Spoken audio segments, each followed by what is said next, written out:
একটা টাচ মোবাইলে কিনে ফেলে মানুষ, ওইভাবে কথাবার্তা কয়, একটু কার্ডের ইয়াটা কম আছে।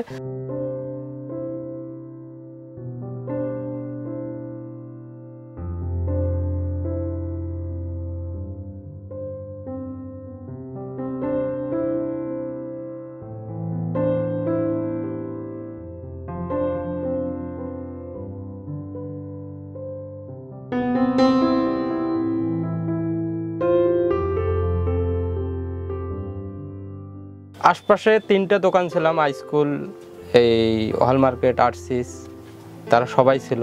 সে টাইমে ব্যবসা ভালো ছিল, অনেক ভালো ছিল।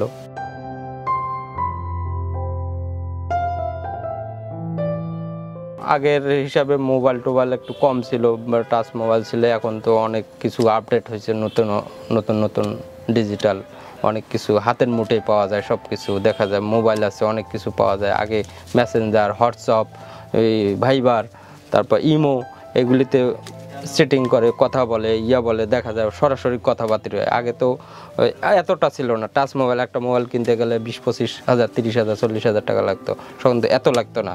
আর এখন তো কম লাগে, সেই হিসাবে দেখা যায় একটা টাচ মোবাইলে কিনে ফেলে মানুষ, ওইভাবে কথাবার্তা কয়, একটু কার্ডের ইয়াটা কম আছে।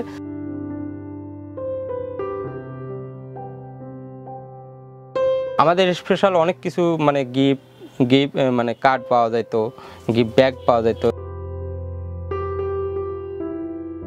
আমাদের অকেশন ছিল মেন হইতেছে ভ্যালেন্টাইনটা,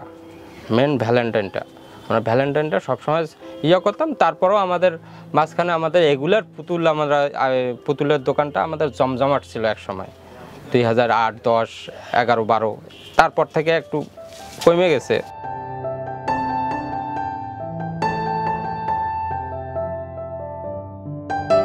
বিভিন্ন জায়গায় অনেক দোকান বন্ধ হয়ে যাইতেছে ভাড়ার জন্য, জন্য।